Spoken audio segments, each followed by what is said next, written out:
Hi, I'm Julie, and welcome to the Best Online Piano course. In this 15-video series, you'll learn piano using great songs for the lesson plan, like Beethoven's Für Elise and Journey's Don't Stop Believing. There are no boring drills and no scales, just learning great songs. And as you learn the songs, you'll also learn the fundamentals of piano and music. When you finish the series, you'll be able to play these songs, and you'll know enough about music to play lots of other songs you want to play. In part 1 of this series, you'll learn the basics of piano and music by learning one of the most popular songs ever written, Beethoven's Für Elise. In part 2, you'll learn what makes music music by learning 2 popular classical pieces, Pachelbel's Canon and Beethoven's Moonlight Sonata. In part 3, you'll learn the essentials for how to play today's hits by learning Journey's Don't Stop Believing. Now, let's start learning piano. In videos 1 through 5, we'll be using Beethoven's Für Elise as the lesson plan. The first note of Für Elise is the second E above middle C. To play this note, you'll need to know 2 things. First, piano keys are arranged in groups of 12 notes called octaves. Each group of 12 has 7 white keys, labeled C, D, E, F, G, A, B, and 5 black keys. To help you remember which key's which, notice the C is the white key just to the left of the group of 2 black keys. Second, whether you're playing on a traditional 88-key piano or a keyboard with fewer keys, the note middle C is the first C to the left of the center of the keyboard. Find middle C on your keyboard now. If you need a moment, pause this video. Now that you've found middle C, you can easily find any key on the piano. To find the second E above middle C, start at middle C and walk up the keyboard, key by key, until you get to the second E. Put your right pinky on it and then play the note. The second note is the second D sharp above middle C. A sharp is the key immediately to the right of the white key of the same letter. Since this is the second D above middle C, this black key, immediately to its right, is the second D sharp above middle C. With your pinky still on the E, put your ring finger on the D sharp. Now play the first 5 notes of the song. Starting on the E, go back and forth 5 times.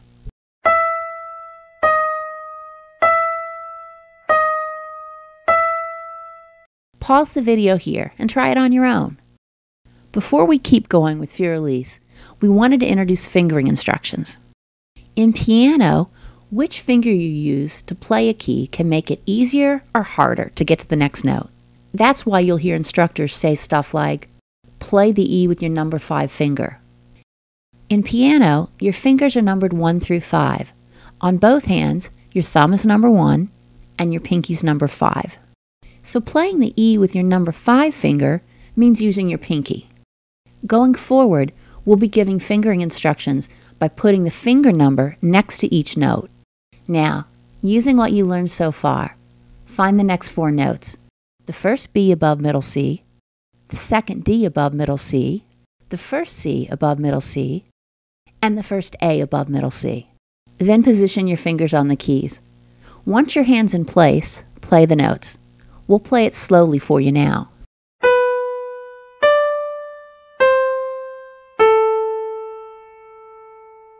Now put the first 9 notes together. Use the note letters and finger codes to help you get it right. You may find playing along with the music is a good way to learn. We'll play it for you slowly.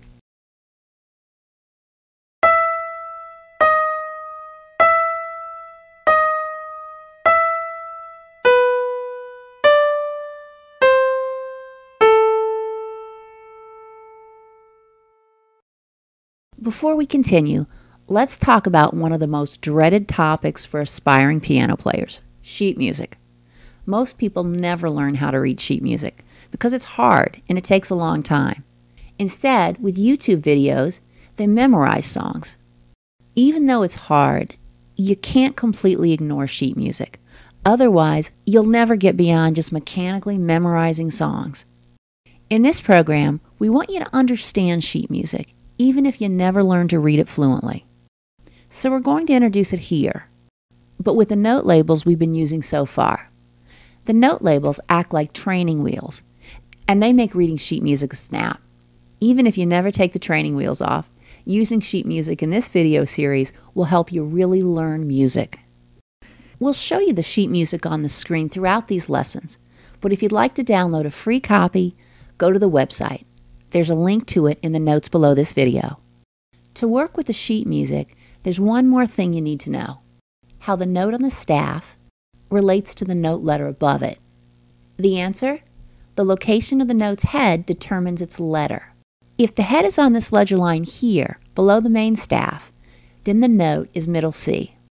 As you move up the staff to the next line or space, you move one key to the right on the keyboard. Here, the note is on the E space, so the label says E.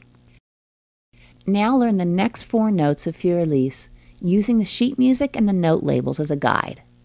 They are middle C, the first E above middle C, the first A above middle C, and the first B above middle C. Position your hand on the keys, and then play the notes.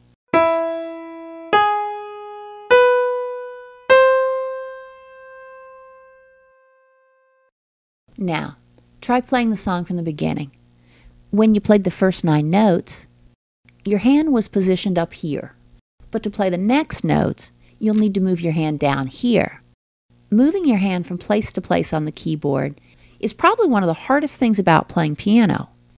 There are lots of different techniques for moving your hand, and in these videos, we'll teach you several different ones, as well as when to use each one. Here, you'll want to position your whole hand. Bob, our musical director, will demonstrate it for you now.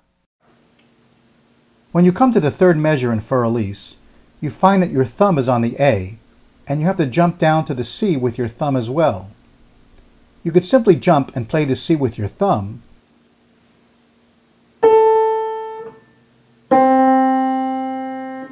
but it's important to position your hand for all 4 notes at the same time before you actually play the C, like this.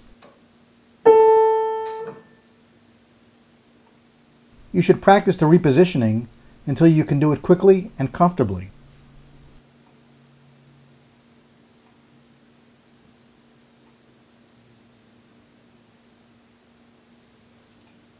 Now, practice just the transition, and once you have it down, play what you've learned from the beginning.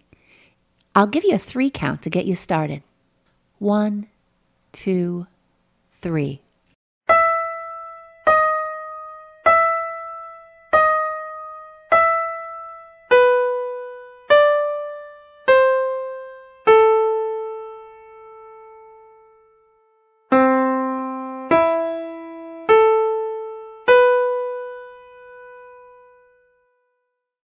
Before we wrap up and move to video 2, you'll practice what you've learned one more time by learning the last 4 notes of Fur-Elise's opening section. And then we'll give you a chance to practice it from the beginning. But before we go to the last 4 notes, let's talk about key labels. If you haven't reached the point where you can look at the keyboard and instantly know which keys are B's, which keys are F sharps, and so on, key labels will make learning a lot easier. On our site, there's a page where you can print out key labels to tape on. We'll show you how to put them on so they easily peel off your keys. Or you can buy a key label kit online. After a few weeks with key labels, you'll find that you can easily play without them. Now learn the last 4 notes in this section. Position your hand and play the notes.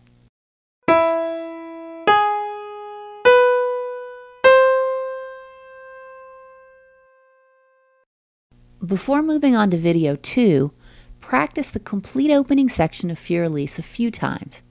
It helps to have the sheet music in front of you when you practice. If you don't already have it, you can get it on our website. Now we'll play the opening section. First, slowly, so you can practice, and then at full speed. I'll give you a 3 count to get you started. 1, 2, 3.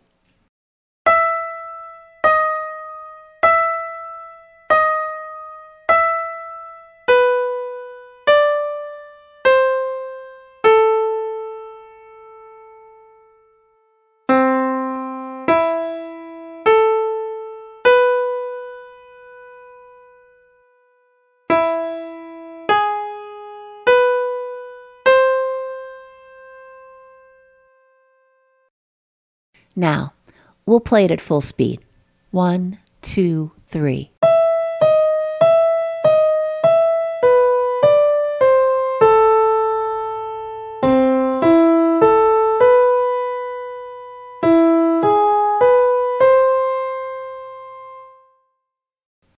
You've reached the end of video 1. In video 2, you'll learn to play Fur Elise with both hands, as well as cover topics such as melody and harmony.